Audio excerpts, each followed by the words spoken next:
पिछले लेक्चर में आप लोगों को कक्षा 12 के मैथ के पहले चैप्टर रिलेशन और फंक्शन की थोड़ा सा आप लोगों को रिलेशन के विषय में बताए थे।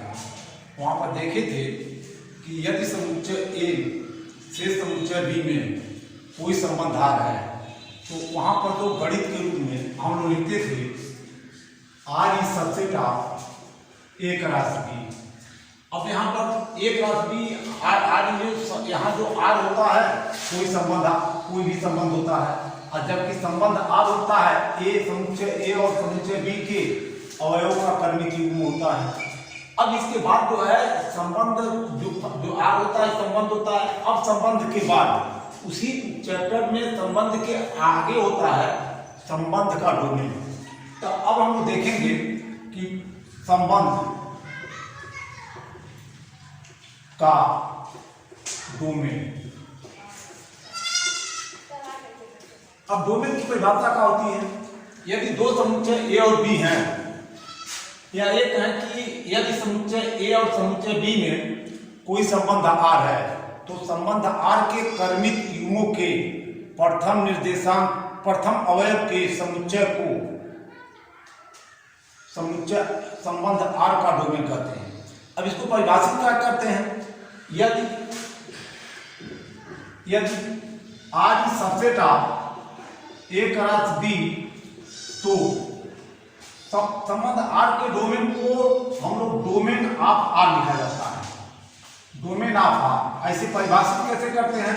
इसको लिखा जाता है X is such that X is element of A तथा x comma Y is element of R. अब यहाँ पर देख रहे हैं कि यह जो डोमेन आर है इसका जो समुच्चय है एक्स इज एलिमेंट ऑफ ए, मतलब समुच्चय एक के एलिमेंट होना चाहिए। अब इसमें इसकी परिभाषा कैसे होती है? अगर मान लीजिए यदि कोई संबंध आर इस प्रकार दिया गया है कि अब मान लीजिए आर बराबर दिया है ए कामा बी कामा सी कामा डी कामा ई कामा एफ, तो यह जो संबंध आर है इसका डोमेन क्या होगा? अब इसके जो संबंध आर है इसके कर्मिक युग्म ए कामा बी है, सी कामा डी है, ई कामा एफ है। अब संबंध आर के डोमेन को हम लोग कैसे लिखेंगे? इसको लिखा जाता है domain of R equal to modulus question लिखा जाता है। अब यहाँ पर इसका देखना है यह कर्मिक युग्म ए कामा बी जो है ये संबंध आर का कर्मिक युग्म है। अगर संबंध आर का कर्मिक युग्म है तो यहाँ जो ए है इसको कहते हैं संबंध आर के कर्मिक युग्म का प्रथम अवयव, बी को कहते हैं द्वितीय अवयव। फिर इसका जो होता है प्रथम अवयव ए और सी होगा, द्वितीय अवयव डी होगा, इसका प्रथम अवयव ई होगा, द्वितीय अवयव एफ होगा। मतलब डोमेन जो आर होता है X is such that X is element, यह जो एक का केवल एलिमेंट होना चाहिए। तो एक एलिमेंट कौन कौन हो सकते हैं? यहाँ देखेंगे कि प्रथम अवयव ए है, यहाँ प्रथम अवयव सी है, यहाँ प्रथम अवयव क्या है? ई है। तो इसके प्रथम निर्देशांक का जो समुच्चय होगा ए कामा सी कामा ई, यह जो उसका हो जाएगा डोमेन हो जाएगा। अब इसको जो रोस्टर फॉर्म में भी लिखा जा सकता है, कई तरह से आप समुच्चय को लिखना जानते हैं। तो यह जो संबंध होता है डोमेन आप एक जो डोमेन होगा ए कामा सी कामा डी, मतलब देख रहे हैं कि डोमेन ऑफ आर है तो समुच्चय का डोमेन है उस सब के सब एलिमेंट, ये सब के जो जितने भी हैं सब एलिमेंट ऑफ ये है, मतलब एक के अवयव है। अब इस प्रकार देखेंगे यह R is subset of A cross B तो domain of R is always subset of A. अगर जो संबंध आर जो है ए क्रॉस बी का समुच्चय है, देखो कैसा संबंध आर का जो डोमेन होगा वो समुच्चय ए का क्या होगा? उस समुच्चय होगा। अब संबंध के डोमेन के बाद आता है किसी भी संबंध का परिसर। अब उसका परिसर क्या होता है? परिसर को रेंज करते हैं RANGE। अब हम देख रहे थे कि जो संबंध कोई भी संबंध आर होता है दो समुच्चयों का कर्मिक युग्म होता है। तो किसी भी यदि समुच्चय ए से समुच्चय बी में कोई संबंध आर है तो संबंध आर के द्वितीय अवयव के समुच्चय को संबंध आर का रेंज कहते हैं। अब किसी भी संबंध के रेंज को हम लोग range R A N G range of R द्वारा निरूपित करते हैं। रेंज ऑफ आर द्वारा यदि मान लिया जाए यदि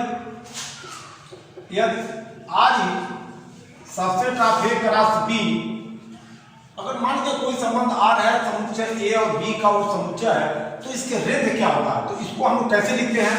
range of R equal to, अब यहाँ पर जो होता है जो संबंध है आर का जो रेंज होता है ए क्रॉस बी के क्रमिक युग्मों के प्रथम नहीं बल्कि क्या द्वितीय अवयवों का समुच्चय होता है।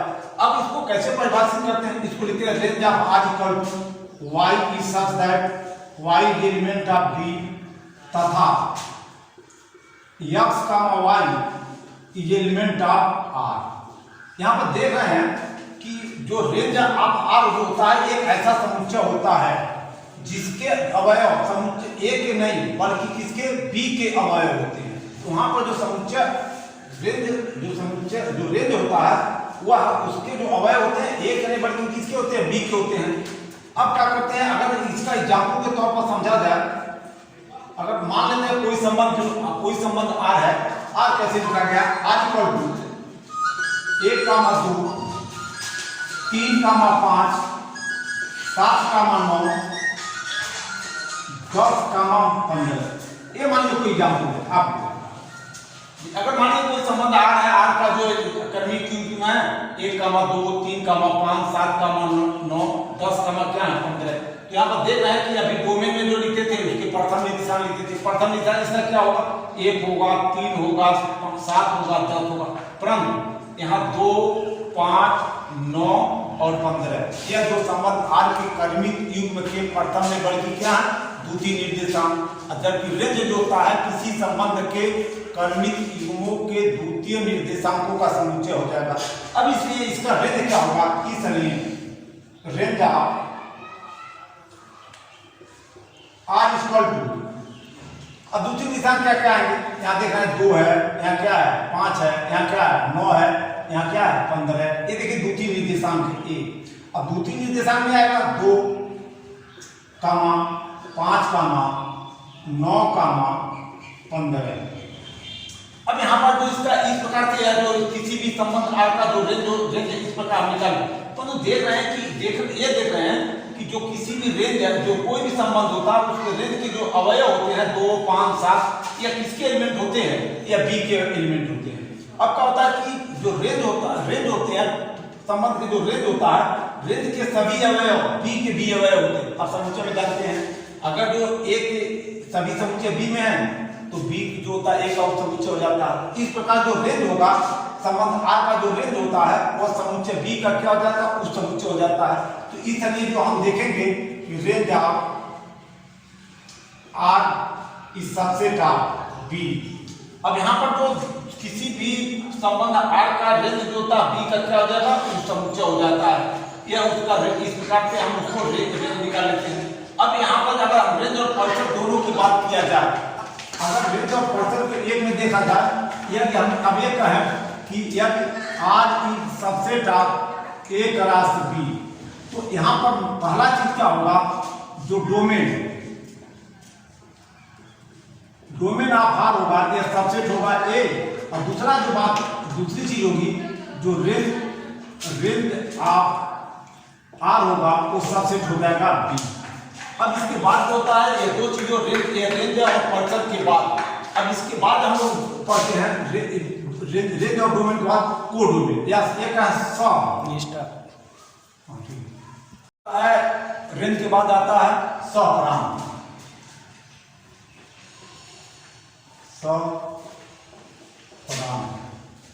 सप्रांत को कहते हैं कोडोमेन।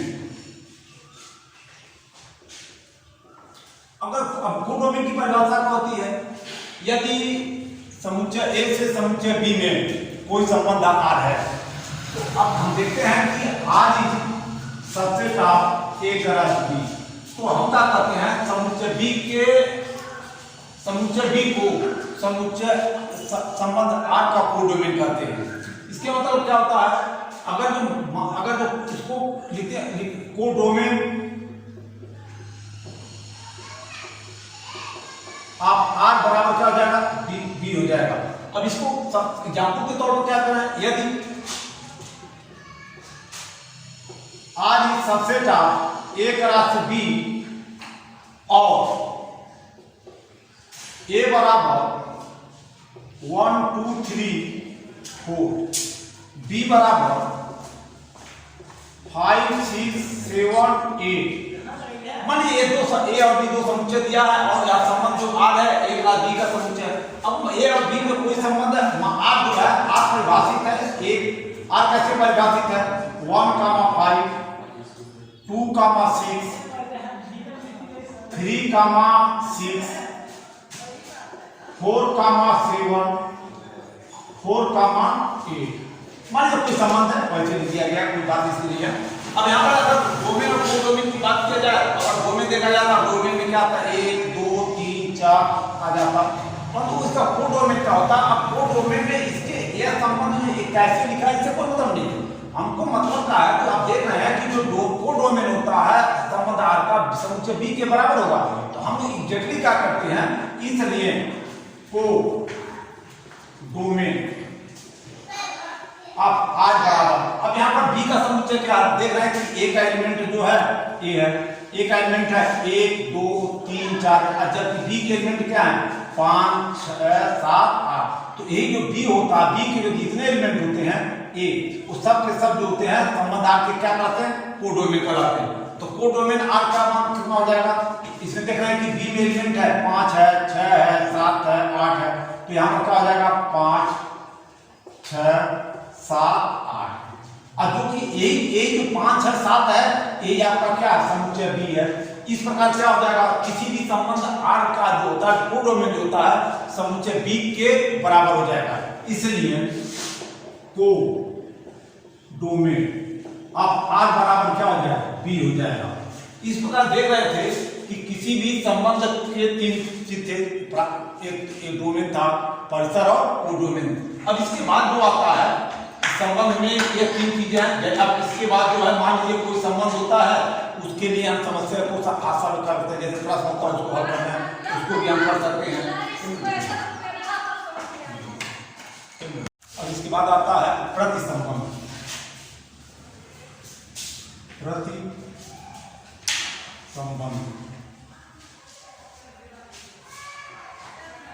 देखिए यदि समुच्चय ए से समुच्चय बी में कोई संबंध आर है, तो समुच्चय बी से समुच्चय ए में संबंध को प्रतिसंबंध करते हैं। तो अब प्रतिसंबंध होता है किसी समुच्चय किसी भी संबंध आर के प्रतिसंबंध को जो होता है हमको कैसे लिखा जाता है, आर इनवर्स करके लिखा जाता है। इसको कैसे लिखते हैं, आर करके आर लिखते हैं, आर में एक क्या लगाते हैं माइनस के लगा कौन लगा देते हैं, इसको पढ़ते हैं आर इनवर्स। या यह जो आर इनवर्स होता है संबंध आर का क्या कहते हैं, प्रतिसंबंध करते हैं। अब इसको हम लोग परिभाषित करते हैं। यदि मान लिया जाए यदि R is subset of A cross B, तो संबंध आर के प्रति संबंध आर का जो संबंध आर होता है उसका प्रति संबंध आर इनवर्स होता है। तो अब इसलिए क्या होगा, अब यहाँ से अगर जो आर जो है ए क्रॉस बी का समुच्चय है, इसलिए जो आर इनवर्स होगा मतलब प्रति संबंध होगा, are inverse is subset of, अब यह बी क्रॉस ए हो जाएगा, क्योंकि ए से बी में कोई संबंध आर है, तो समुच्चय बी से समुच्चय ए में जो संबंध होता है उसी को हम लोग क्या कहते हैं, प्रतिसंबंध करते हैं। अब प्रतिसंबंध को कैसे लिखा जाता है, आर इनवर्स से लिखा जाता है। इसको परिभाषित कैसे करते हैं, आर इनवर्स, इसलिए आर इनवर्स बराबर, अब क्या लिखा जाता है यहाँ पर, अभी प्रतिसंबंध होता है, अब यहाँ यह कभी तो यह होता है y comma x such that y is element of b तथा x is element of a। अब इसको ये देखा जा रहा है कि अगर जो यहाँ पर जो संबंध आर होता है, ये y कामा x का कंटिन्यू होता है, जबकि प्रति संबंध R इनवर्स जो होता है y का x होता है। इस प्रकार देखते हैं कि कोई भी संबंध R है, किसी भी संबंध R के क्रमिक युग्मों के क्रम को बदलने से प्राप्त संबंध को R का प्रतिसंबंध कहते हैं। प्रतिसंबंध कहते हैं। अब यहाँ पर या तो होता प्रतिसंबंध होता। अब एक चीज और देखते, अगर कोई भी संबंध R था, R के लिए हम देखते थे इसका क्या होता था, डोमेन होता था, डोमेन ऑफ R होता था, रेंज होता था, रेंज ऑफ R होता था। अब यहाँ पर जिस प्रकार से किसी भी संबंध R का डोमेन और रेंज होता है, उसी प्रकार से जो प्रतिसंबंध R होता है उसका भी डोमेन होता है। तो यहाँ पर पहले तो हम लोग लिखते थे डोमेन ऑफ R, अब डोमेन ऑफ R नहीं लिखा जाएगा बल्कि डोमेन ऑफ R इनवर्स लिखेंगे। यहाँ रेंज ऑफ R नहीं लिखेंगे, रेंज ऑफ R इनवर्स लिखेंगे। यहाँ पर देख रहे थे R और संबंध R और R इनवर्स में क्या होता है, इनके क्रम उल्टा हो जाते हैं। यह जो R की subset of A cross B होता है, R इनवर्स होता है B क्रॉस C हो जाता है। तो रेंज क्या हो जाएगा, डोमेन ऑफ R इनवर्स हो जाएगा। यह आप हो जाएगा Y such that Y element of B तथा Y comma X is element of R inverse. अब यहाँ पर रेंज क्या हो जाएगा, यहाँ पर इसका रेंज हो जाएगा X is such that X is element of A तथा Y comma X is element of R inverse. अब इसके बाद इसका था कोडोमेन, तो इसका कोडोमेन क्या हो जाएगा, कोडोमेन ऑफ R इनवर्स बराबर, यहाँ पर जो कोडोमेन होता है A और वहां पर B का सेट होता है। अब यहाँ पर क्या हो जाएगा, कोडोमेन ऑफ A बराबर क्या हो जाएगा, ये आपका A हो जाएगा। इस प्रकार से देख रहे हैं कि कोई भी जो संबंध होता है उस संबंध के प्रति संबंध जो का डोमेन क्या होगा, रेंज क्या होगा और कोडोमेन क्या होगा। यहाँ पर यह जो संबंध के डोमेन, कोडोमेन और रेंज को ज्ञात हो जाता है। अब इसको हम लोग कैसे ज्ञात करते हैं, कोई भी संबंध दिया है उसका प्रति संबंध कैसे ज्ञात करेंगे और उसके डोमेन और कोडोमेन ज्ञात करेंगे। जब तो मान लीजिए R इक्वल टू 2, 3, 3, 8, 7, 12 और 10, 18 ये आपका कोई संबंध है। यह संबंध अगर R है तो संबंध R का जो प्रतिलोम संबंध होता है, इसके क्रमिक क्रम को बदल देने पर, तो इसका क्रम बदल देंगे, संबंध R का जब क्रम बदलेंगे तो उसका प्रतिलोम संबंध हो जाएगा। इसलिए R इनवर्स बराबर, अब इसका क्या हो जाएगा, क्रमिक होगा 2, 3 को लिखा जाएगा 3, 2, यह हो जाएगा 8, 3, 12, 7, यह हो जाएगा 18, 10। इस प्रकार देख रहे हैं कि यह अगर संबंध R दिया है तो उसका प्रतिलोम संबंध R इनवर्स ऐसे हम क्या करते हैं, ज्ञात कर लेते हैं। अगर अब यहाँ से अगर जो संबंध जो R है इसका डोमेन ज्ञात करें, domain of R equal to क्या होगा, 2, 3, 7, 10 होगा, 2, 3, 7, 10 हो जाएगा। Range of R equal to क्या हो जाएगा, range of R equal to, अब रेंज ऑफ R कैसा क्या होगा, 3, 8, 12, 18 होगा, 3, 8, 12, 18 ये डोमेन का हो गया, ये डोमेन हो गया किसका, संबंध R का। अब यहां से तो अब R इनवर्स की बात किया जाए तो यहां हो जाएगा domain of R inverse equal to, अब R इनवर्स देख रहे हैं इसका प्रथम एलिमेंट का 3, 8, 12, 18 ये हो जाएगा 3, 8, 12, 18। रेंज ऑफ R इनवर्स क्या हो जाएगा, range of R inverse equal to हो जाएगा, अब रेंज R इनवर्स का रेंज क्या होगा, प्रथम एलिमेंट की द्वितीय एलिमेंट, दूसरा एलिमेंट क्या होगा, 2, 3, 7, 10 ये हो जाएगा 2, 3, 7, 10। अब यहाँ से यह देखा जाए, यहाँ देखना है कि जो डोमेन ऑफ आर है वो रेंज ऑफ आर इनवर्स की क्या है, यहाँ देखिए यहाँ से ये दोनों एग्जैक्ट बराबर हो जा रहा है। यहाँ से यह जो रेंज ऑफ आर है वो डोमेन ऑफ आर इनवर्स की क्या होगा, बराबर हो जाता है। इस प्रकार क्या हो जाएगा, इससे क्या दिक्कत दिखाई दे रहा है, इसलिए domain of R equal to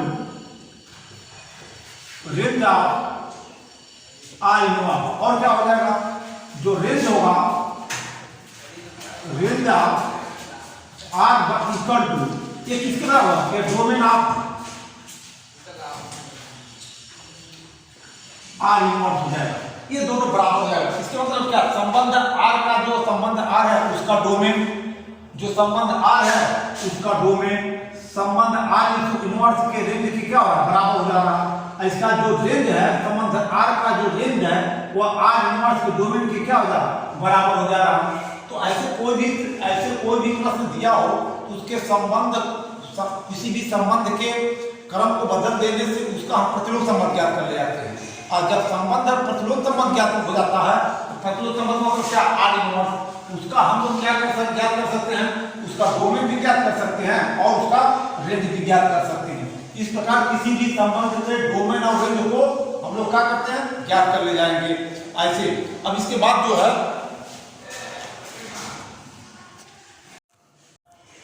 अब इसके बाद जो है आप लोग जो है प्रश्न में जो किताब आपका घर पर टेक्स्ट बुक है उसके प्रश्न सॉल्व कर सकते हैं। एक प्रश्न हम आप कॉल करके बता देते हैं। मान लो कोई संबंध दिया है, एग्जाम्पल तौर पर एक एग्जाम्पल लगा देते हैं। एक एग्जाम्पल है, मान लो कोई संबंध आर जो है आर इक्वल टू यक्स का मान यक्स प्लस सपोज दैट 5 होता है ऐसे, यह है यहाँ पर का मान। इसका मतलब क्या होगा, और लिखा है यक्स इज एलिमेंट ऑफ, क्या लिखा है, मान लीजिए 0 है, 1 है, 2 है, 3 है, 4 है, ऐसे आपको लिखा होगा। ये आपको कोई संबंध दिया, अगर ये क्या लिखा है, यक्स आर बराबर यक्स का मान यक्स प्लस 5, और क्या लिखा है, सच है यक्स इज एलिमेंट ऑफ, क्या एलिमेंट है, 0 1 2 3 4 है। अब यहाँ पर हमको क्या ज्ञात करना है, अगर मान लीजिए संबंध आर का हमको डोमेन और रेंज ज्ञात करना है तो हम लोग क्या करेंगे, पहले संबंध आर को जो है उसका रोस्टर मान ज्ञात करेंगे। रोस्टर मान कैसे ज्ञात करेंगे, यहाँ पर देख रहे हैं कि यहाँ पर यह चीज देख रहे हैं कि यक्स जो है एलिमेंट है, इसका एक एलिमेंट है 0 1 2 3 4। इसका मतलब क्या है, जहां यक्स है हम यहाँ पर यक्स के स्थान पर यक्स की जगह 0, यक्स की जगह पर 1, यक्स की जगह 2 और यक्स की जगह 3, और क्या कर सकते हैं, यक्स की जगह पर हम 4 पुट करें। यहाँ देखिए यक्स की एलिमेंट 0 1 2 3 4 है। अगर यक्स के स्थान पर एक मतलब 0 रखा है, एक मतलब 1 रखा है, 2 रखा है, 3 रखा है, 4 रखा है, उस कंडीशन में हमारा जो संबंध होगा आर, या आर कैसे प्रभावित होगा, इसलिए संबंध आर इस प्रकार परिभाषित होगा कि कैसे परिभाषित, अब हमारा आर बराबर हो जाएगा। अब इसको हम लोग रोस्टर फॉर्म लिखेंगे। रोस्टर फॉर्म क्या होगा, अब यहाँ लिखा है यक्स कामा यक्स प्लस 5। अब यक्स के हम पहले हम लोग लिखा 0 कामा, अब यक्स प्लस 5, अब यक्स यहाँ क्या पुट किया जाएगा, पहले हम 0 पुट करेंगे तो यक्स यहाँ जब 0 पुट करेंगे 0 और प्लस 5 कितना होगा, 5 ही होगा ऐसे।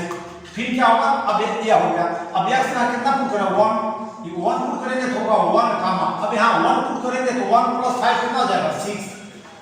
फिर अब यक्स यहाँ कितना पुट करेंगे 2, और जब 2 रखेंगे तो यहाँ होगा क्या 2 कामा 2 धम 5 कितना हो जाएगा 7। फिर अब यक्स यहाँ कितना पुट किया जाएगा 3, तो अगर 3 पुट करेंगे ये हो जाएगा आपका 3 कामा 3 धम 5 हो जाएगा 8। फिर क्या होगा, अब यक्स का एक और मान है 4, यक्स का मान 4 रखा जाए, यहाँ हो जाएगा 4 कामा और 4 धम 5 कितना हो जाएगा 9 हो जाएगा। ये आपका जो यह जो संबंध आर था यह नियम निर्माण डिग्री था। अब इसको हमने किस में लिख दिया, रोस्टर या साड़ियन में लिख दिया। अब हमको यह संबंध आर परिभाषित है, अब इस संबंध आर का हमको क्या ज्ञात करना, डोमेन ज्ञात करना। तो अब आप जानते हैं जो डोमेन होता है संबंध आर के क्रमिक इनों के प्रथम अवयव का समुच्चय होता है। अब इस तीसरे में हम लोग लिखेंगे domain of R equal to, अब इसका डोमेन क्या क्या आता है, इसका प्रथम अवयव क्या है, देखिए 0 1 2 3 4, इसका डोमेन हो जाएगा 0 1 2 3 4, और इसका रेंज क्या हो जाएगा, इसका रेंज हो जाएगा, रेंज आप आर इक्वल टू हो जाएगा, इसका रेंज हो जाएगा कितना, यहाँ देखिए रेंज होता है किसी भी संबंध के द्वितीय अवयव का समुच्चय होता है।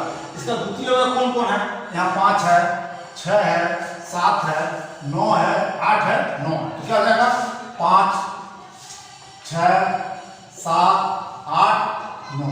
तो इस प्रकार से यह आपका जो है संबंध आर का डोमेन हो जाएगा और यह संबंध आर का क्या हो जाएगा, रेंज हो जाएगा। तो ऐसे आप जो है सवाल हल कर किसी भी संबंध का डोमेन और रेंज को हम क्या कर ज्ञात कर सकते हैं।